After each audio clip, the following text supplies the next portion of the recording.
On this week's show, what SAB is calling the best weekend ever, we'll have a wrap-up of the finals blowout, Crab Fest, and Jason Derulo. And LC Danceworks had a performance this week. We'll have a review coming up. We'll also check in with Sports Director Justin Priputin, our Chief Forecaster Will Stafford, and International Correspondent Becca Loftus. The news is next.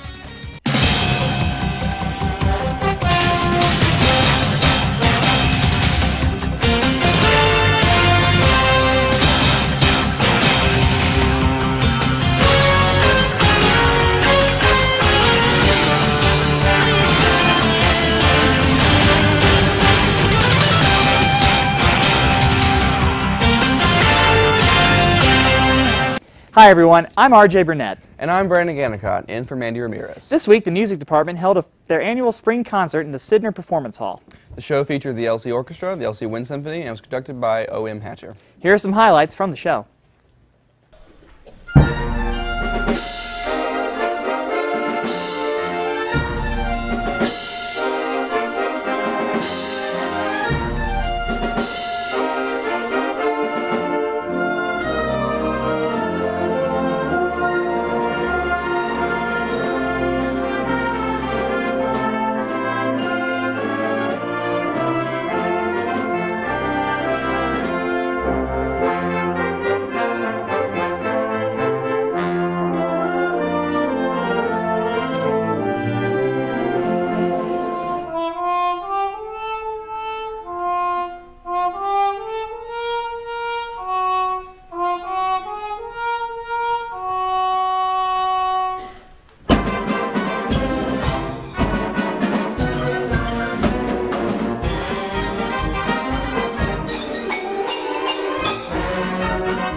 LC Danceworks performed their recital entitled Dancing Across the USA in Dillard this weekend. The recital was free and was performed several times throughout the weekend. Dances were all choreographed by members of LC Danceworks. Stephen Prothero, professor of religion at Boston University and a recent guest on the Colbert Report, will speak at 4 p.m. May 1st in the Sydnor Performance Hall. Prothero's talk, Fostering Religious Literacy After 9/11 and Revolution 2.0, is the 2011 Zadik Krill Williams Lecture.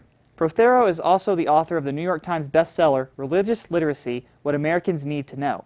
He has commented on religion on dozens of national public radio programs and on television on CNN, NBC, MSNBC, Fox, and PBS. He was also a guest on The Daily Show with Jon Stewart and The Oprah Winfrey Show. Next time you're watching television, watch for a new commercial highlighting Lynchburg College. Steve Richardson and nationally known Point 7 West Productions Company visited campus 2 weeks ago and shot a commercial for Lynchburg College. What made the deal even better is that Richardson is an LC alumni. Will Stafford sat down with Richardson in an Iron LC exclusive. I think the most spectacular thing that I've seen on campus is that it looks exactly the same. And a lot of people might say that that's bad, but for me, I look at it and go, listen, imagine you walking away here for 14 years. 14 years. Coming back and going, this is the Dell. It looks like I left and came back over a 3-day weekend. And I think that says a lot about sort of the legacy of the college, and that it sort of stayed true to what it's here for, you know. And I look at the kids, and it's very similar into the kids that are here. And you know, listen, we've all come to this school, and there is a reason that the kids that are at Lynchburg are at Lynchburg. The chalk outline of Dr. Priscilla Gannicott's body, with pools of blood at her wrists, remained in a chemistry lab for 4 weeks this semester. The 10 students taking forensic science had to gather blood, hair, and DNA samples to figure out who her killer was. Dr. Gannicott, professor of chemistry, is alive and well. In fact, she's having lots of fun with her colleague, Dr. Allison Jablonski, Associate Professor of Biology and Biomedical Science, as they work through their 4th Forensic Science class. This past week, LCSAB hosted Best Weekend Ever. The weekend got its name from the plethora of activities over the weekend. Friday was Finals Blowout, Saturday was Crab Fest, and the weekend was capped off with a concert by nationally known recording artist Jason Derulo.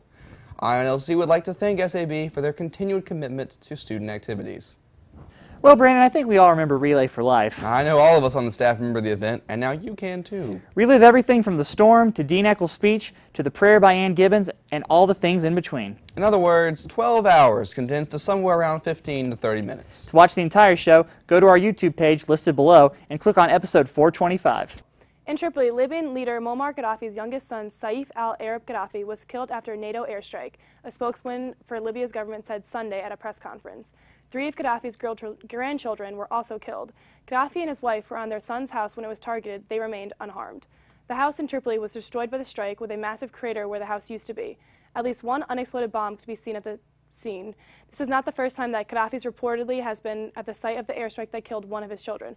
Spokesman Musa Ibrahim rallied against NATO after the fatal strike, calling it an illegal act and a war crime. NATO officials could not be reached for comment. In other news, the royal wedding of the Prince William of Wales and Catherine Middleton was Friday, and many of the students here at Lynchburg woke at 4 a.m. to watch it live. The two were wed at Westminster Abbey and arrived together in William's car. According to police, 1 million people surround the Abbey with flags, waiting for the couple to arrive and to especially see Middleton's dress. Middleton wore an ivory and white satin dress with lace sleeves designed by Sarah Burton of Alexander McQueen Fashion House. William wore his colonel uniform of the Irish Guards, a scarlet jacket and a blue sash. The couple sealed their marriage with a quick kiss on the balcony of Buckingham Palace after the ceremony. The two then went inside for a lunchtime reception for 650 people hosted by Queen Elizabeth II. It featured an 8-tier wedding cake according to the palace. They left about 2 hours later in an open-top dark blue Aston Martin DB6 with a license plate reading "Just Wed," with William at the wheel. Congratulations to the Duke and Duchess of Cambridge. Now for quick briefs this week. Lynchburg's police department is doing its part to get prescription drugs off the streets. Saturday, they took part in the National Drug Take Back Initiative. From 10 a.m. to 2 p.m., people dropped off expired, unused, or unwanted prescription drugs at police headquarters. It was one of several disposal sites across the country.